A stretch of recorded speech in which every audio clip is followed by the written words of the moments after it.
You're listening to Civic Media. You can tune into any of our live shows on any radio station across the state with the Civic Media app. Find us in your phone's app store and listen anytime, anywhere.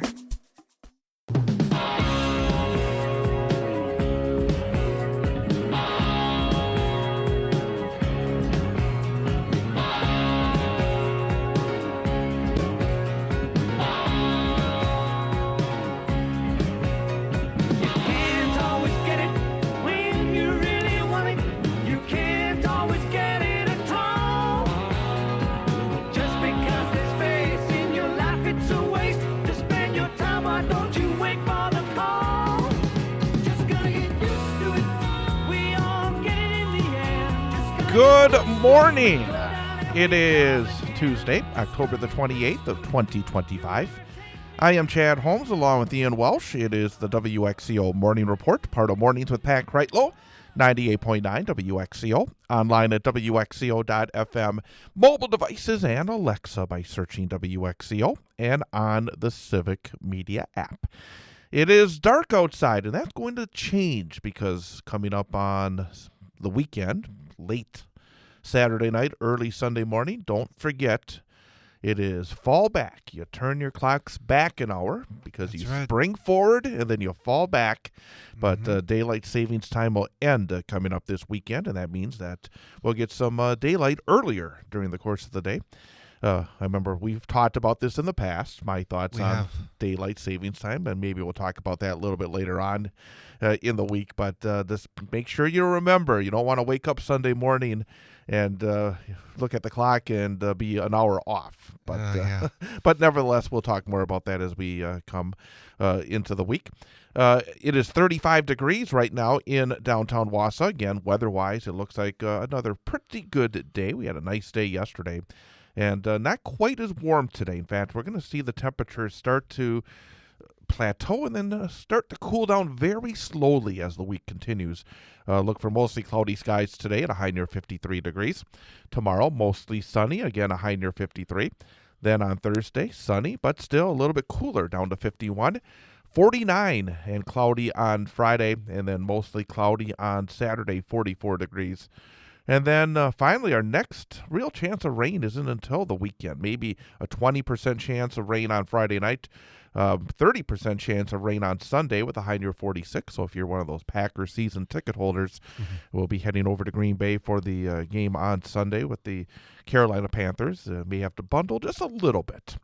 But again, mainly dry, mainly nice fall conditions for the rest of this week. We're going to talk a little bit later on, just a little bit about your opportunity to go and let your voice be heard in the city of Wausau. The budget hearing will be held tonight. The public comments will be allowed. We'll give you more information on that. Talk a little bit about what the issues are as the mayor is threatening a veto of the city budget that's being worked on. So we'll talk about that coming up. I just wanted to mention, though, last night I was watching Game 3 of the World Series. And I was watching it, and then it got to the 12th inning, and then I said, I got to go to bed because got to wake up early. So it's the 12th inning. It was tied 5-5, and so I go to bed, and I wake up this morning. I'm thinking, well, I wonder who won the World Series. I bet you they probably finished right after I went to bed. Thinking, I probably just, if I would have waited another 5-10 minutes, I probably could have seen the end of the game. Well, I was wrong. But I was wrong. The game did not end in the 13th inning. The game did not end in the 14th inning. The game did not end in the 15th inning. The game did not end in the 16th inning. The game did not end in the 17th inning. In the bottom of the 18th inning last night, in Game 3 of the World Series, Freddie Freeman hit a walk-off home run for the Dodgers and ended a marathon game, a great game. That's definitely a long game. Yep. So the Dodgers. I feel like they should have called it if it went after 20 innings. You don't call it, and especially in L.A. because they're actually a couple of hours. It wasn't as late in L.A. as it was here. So, but at the same time, it was 6-5 Dodgers over the Blue Jays. So Los Angeles takes a 2-1 lead in the World Series, putting the pressure on Toronto with game number 4 going tonight. I think both bullpens are going to be taxed because they had to use a lot of pitchers last night. And it ties the longest game in World Series history.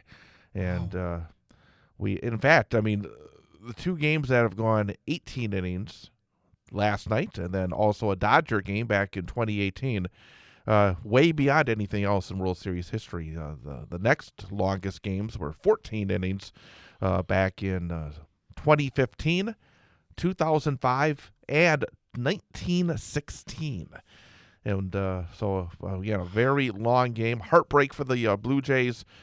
Thriller for the Dodgers. So, again, 2-1. It's turning into a pretty good World Series up to this point. The Blue Jays won the opener in a big fashion, 11-4. Then the Dodgers came back to win Game 2, 5-1. And then that was a classic.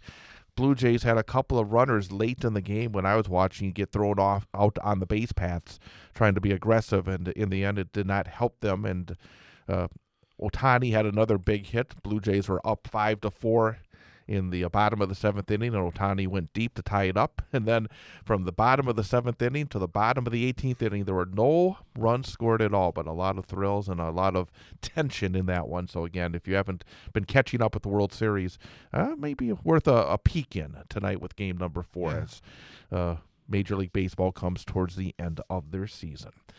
So I'm glad I did not wait longer then, because I got to find out what time the game actually ended, because it was well after 11 o'clock when I said enough is enough. I think it was like 11:15, 11:20.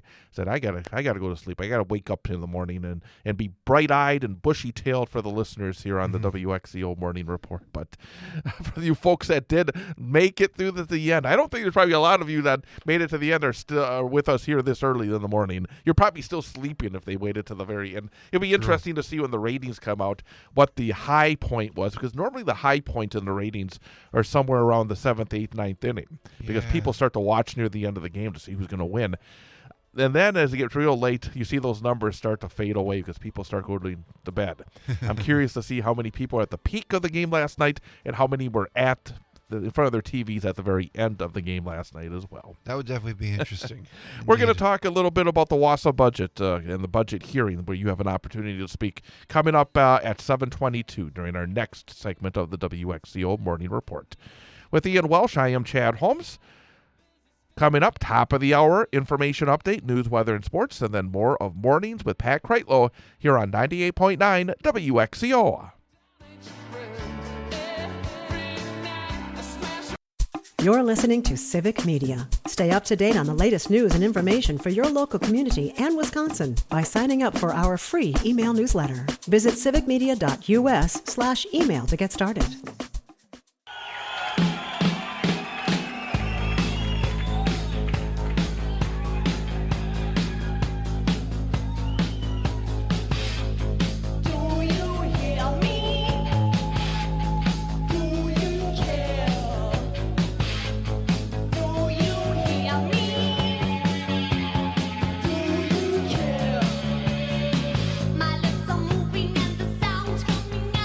WXCO Morning Report, part of Mornings with Pat Kreitlow on 98.9 WXCO, online at WXCO.FM, mobile devices and Alexa by searching WXCO, and on the Civic Media app.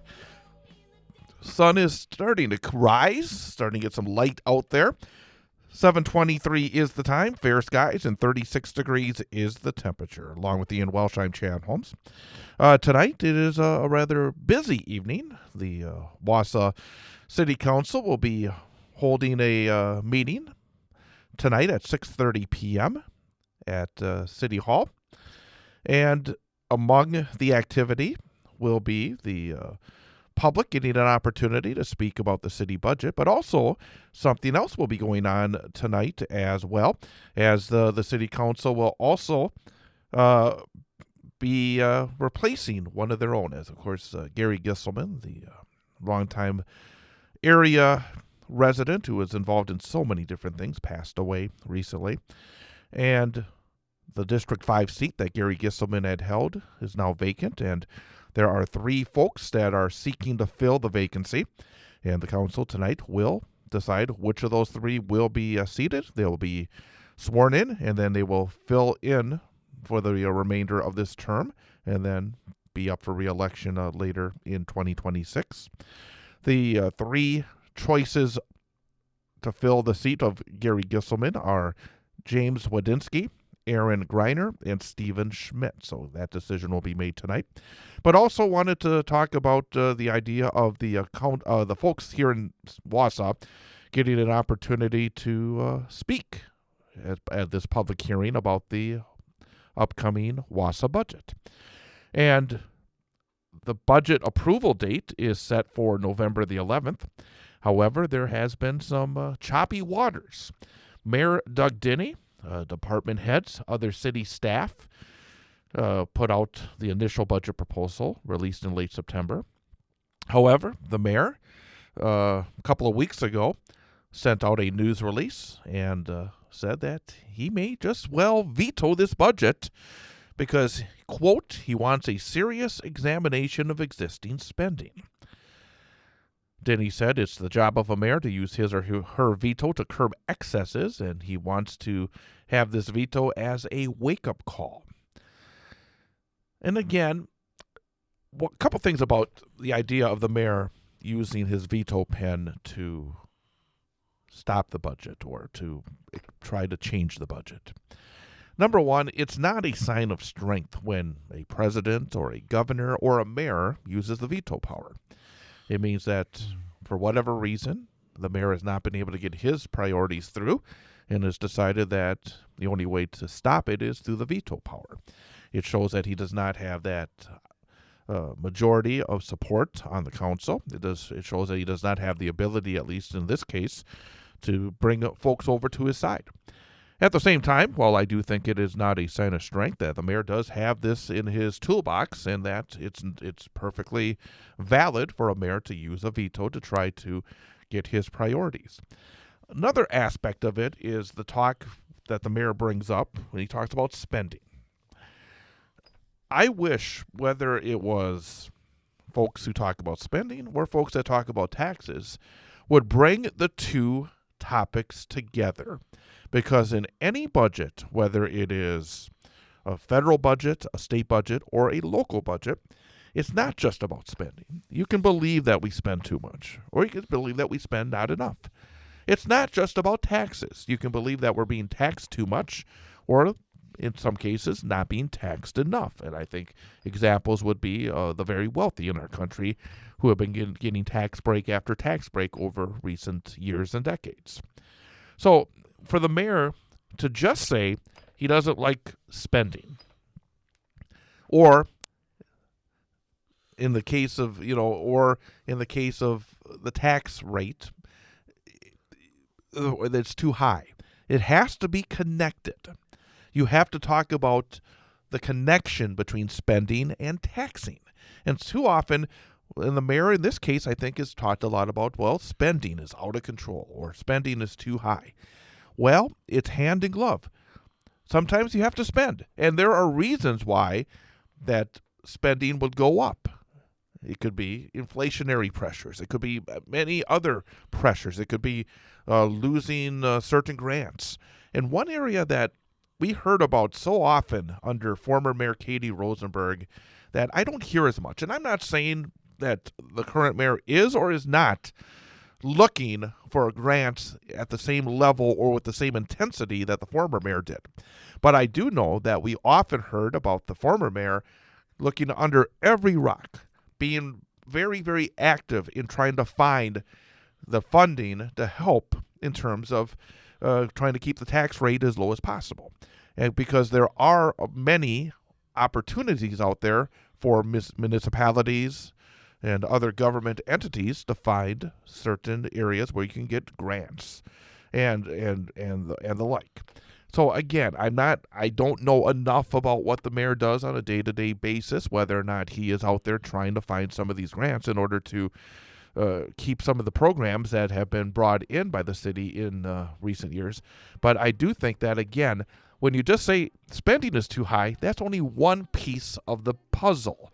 You have to put it all together in order to, I think, have the best possible budget. So, again, this budget process is continuing. And if you have thoughts, you have the opportunity to speak at the public hearing tonight to let your voice be heard on what you think the priorities should be in terms of the Wausau City budget. So, again, democracy only works if you are involved in it. And here is an opportunity for you to be involved in it this evening with the city of Wausau. So again, a new district alderperson will be elected to replace Gary Gisselman, and also that public hearing on the budget will be occurring tonight at City Hall. The time is 7:29.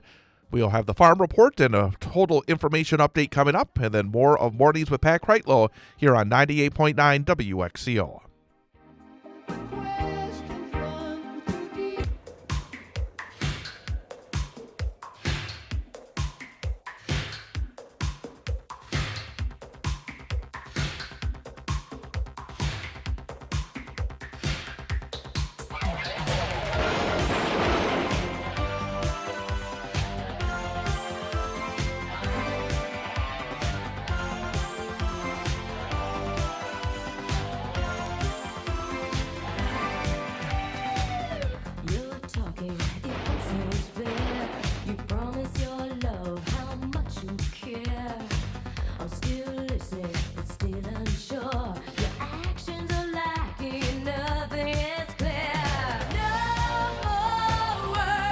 WXCO Morning Report, part of Mornings with Pat Kreitlow on 98.9 WXCO, WXCO.FM, mobile devices, and Alexa by searching WXCO, and on the Civic Media app. Overcast skies here at our downtown studios. We are located right downtown, corner of Washington Street and North 3rd Street. 36 degrees is the temperature. Expecting temps in the low, maybe close to the mid-50s before all is said and done today. But another dry day on tap. In fact, it's going to be dry pretty much all week long. So any outdoor activities you have planned should not be altered by the weather in any way. And I came across a story yesterday, and it got me thinking. And that sometimes can be a bit of a dangerous thing. But the story was yesterday, the governor of Indiana, Republican Mike Braun, announced a special legislative session to consider redrawing the state's congressional map. The move marks the fourth GOP-controlled state to undertake a redistricting initiative at the request, of Donald J. Trump. So now it's Texas, Missouri, North Carolina, and Indiana who are all trying to maneuver the maps in order to gain seats for the Republican Party in the 2026 midterm elections.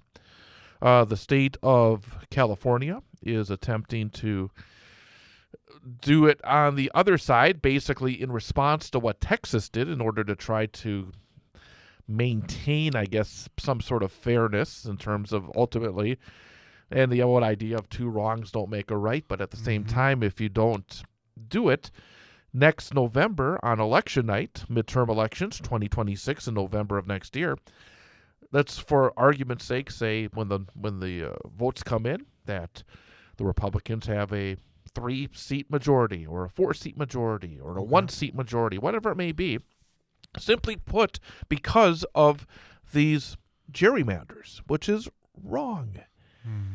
And Mike Braun, the governor of Indiana, and I actually, when I saw this story, I wanted to see what did the governor say was the reason for this special session, because my thought is there's no plausible way of putting it that doesn't say this is the wrong thing to do. And again, sometimes it comes down to the basics. What is the right thing to do? What is the wrong thing to do? And the governor, in his statement, said he's calling the session to, quote, protect Hoosiers from efforts in other states that seek to diminish their voice in Washington and ensure their representation in Congress is fair. Talk about a word salad. It makes no sense. Yeah. The idea that Texas gerrymandering their state, or North Carolina or Missouri gerrymandering their state to give more Republican seats in Congress somehow hurts Indiana, which is a 7-2 state for Republicans, is just silliness. And what Republicans want to do in this special session is to target both of Indiana's Democratic districts to win all 9 seats in the delegation, which is currently 7-2 for the GOP. And I mean, Indiana has some, well, number one, the vice president, J.D. Vance, actually made a visit to Indianapolis to push this plan back in August. And Indiana has not been jumping for joy about doing this. Okay. There's even Republicans that they know this is not the right thing to do, that this is wrong. But then Charlie Kirk also got involved in this before his death. Indiana voters received robocalls urging them to support a GOP gerrymander. Charlie Kirk threatened reluctant Republicans, posting on social media, "We will support primary opponents for Republicans in the Indiana state legislature who refuse to support the team and redraw the maps." Oh, boy. Support the team. And then some Indiana Republicans were quick to use Kirk's death as a rallying cry for gerrymandering. Senator Jim Banks of Indiana told attendees at a party event, quote, "They killed Charlie Kirk. The least we can do is go through a legal process and redistrict Indiana into a 9-0 map." Oh, my gosh. Also, the governor warned in September that the state could face consequences for not complying with Trump's plan. Basically, the blackmail of the president of the United States. The governor, the Republican governor of Indiana, said, "If we try to drag our feet as a state on it, probably will have consequences of not working with the Trump administration as tightly as we should." The bottom line here is, and it can be in this issue and it can be in so many other issues, doing the right thing. Why has it become so hard in this Trump era to do the right thing in so many different areas? And this is just another example. And it puts Democrats in such a bad spot because ultimately we don't want to gerrymander California. No. I mean, but there are consequences. There are big consequences on whether or not Donald Trump has a majority of Congress starting in January of 2027. And if he's going to cheat to get a majority of the House of Representatives, is it the wrong thing to do nothing? And frankly, I think it would be the wrong thing because you can't let a bully win in this way. Exactly. And again, big picture-wise, no, I don't want to gerrymander, but at the same time, you can't just let one side play by one set of rules and the other side just lay back and do nothing. But again, if we could get back to the point of actually trying to think, what is the best thing to do? Yes. The governor of Indiana knows this is not the right thing to do, yet he is doing it because Donald Trump might be mad at him. Ridiculous. It is ridiculous. We'll come back at 8:22 for our final WXCO Morning Report on WX. You're listening to Civic Media. Find the latest news, information, and archives of all your favorite shows on the Civic Media website, civicmedia.us.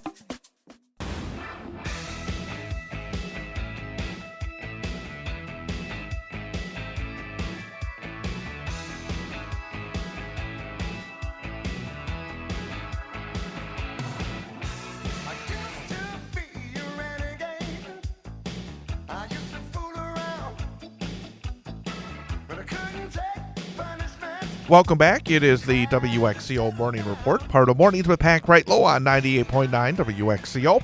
Online at WXCO.FM, mobile devices, and Alexa by searching WXCO, and on the Civic Media app. The time is 8:23.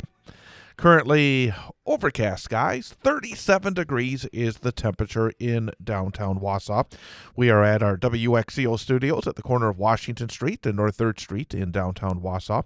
Look for mostly cloudy skies today and a high reaching near 53 degrees. With Ian Welsh, I am Chad Holmes. Coming up tomorrow morning on the program in our first segment at 6:52 a.m., we'll be talking about NAMI Northwoods.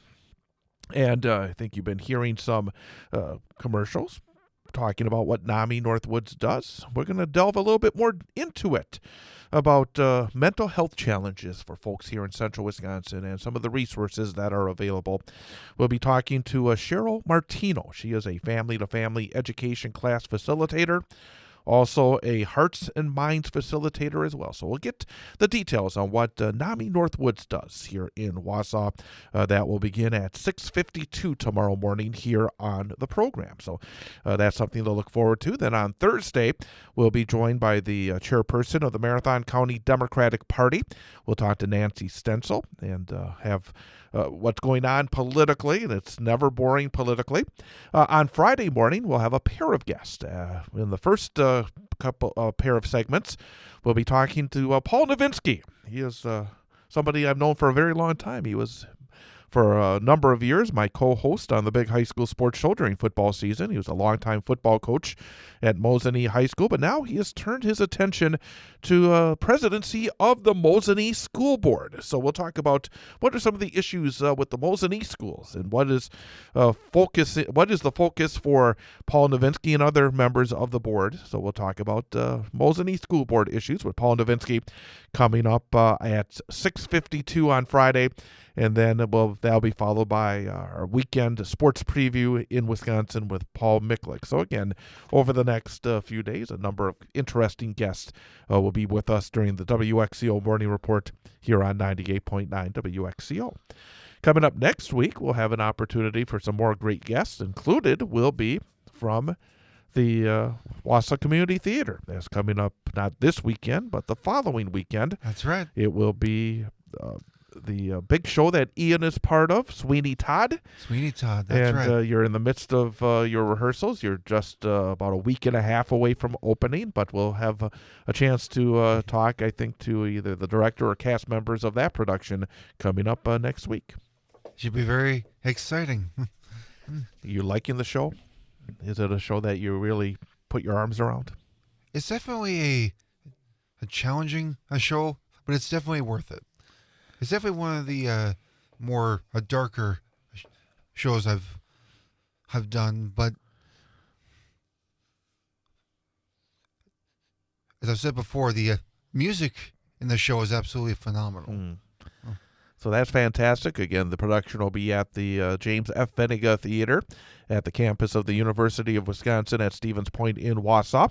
There'll be a show on Friday night of next week. Mm-hmm. That will be, I think, the 7th, if I'm not mistaken, the 7th of November. So it is the 7th through the 9th. And then on the 8th, you'll have two shows at 2 p.m. and the evening shows at 7 or 7:30? I believe they're at 7:30. Okay. So it'll be an evening show on both I will Friday double check that, though. Evening shows on both Friday and Saturday, and matinee shows on Saturday and Sunday. So 4 big opportunities. And you can, of course, get your tickets now, right? Yep. There's about plenty of tickets available. You can get them on the Wausau Community Theater website, or if you go on Facebook on the WCT page, you can get a direct link to get tickets from there. There's plenty of tickets available. Well, you got to go out there and see Ian Welsh back on the stage again. What is this, 76? I believe this is my 78th. 78, boy, you just keeps going up and up and up. So we'll look forward to, again, learning more about the show next week, and then seeing the show the following weekend as well. That's right. All right, well, let's wrap things up with our Number for the Day quiz. Every weekday, we give Ian an opportunity to wrap up the show with a Number for the Day quiz. Instead of just doing a Number for the Day, we give 3 choices to Ian, and tries to get it right. And if he gets... basically, the math says 1 out of 3. So anything better than 33% is a passing grade. But we want better than that. We'd like him to get more right than wrong, which would be a winning week, which is 3 out of 5. 4 out of 5 would be an A grade. And, of course, a perfect week. 5 out of 5, you get that gold star perfect week. That's right.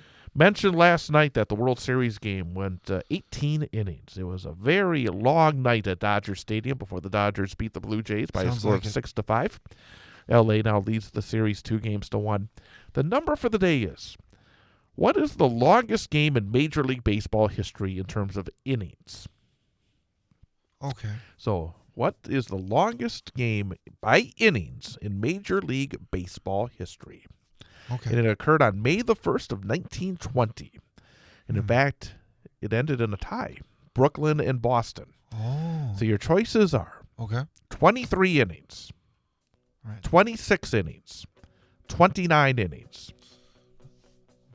The longest game by innings took place in 1920, 23, 26, or 29. You know, I'm going to say a 23. I'm going to say 23 innings is my final answer. 23. The longest Major League Baseball game by innings was a 26-inning game between Brooklyn and Boston on May the 1st of 1920. It's definitely a long game. It was a long game. All right, we'll try again tomorrow. Yep. So again, we will be talking to Cheryl Martino from NAMI Northwoods, starting things off at 6:52 as part of the WXCO Morning Report. Well, Ian, have a great rest of your Tuesday. You too, Chad. Happy Tuesday, everybody. But don't go anywhere, folks. More of Mornings with Pat Kreitlow coming up after an information update. That's straight ahead on 98.9 WXCO.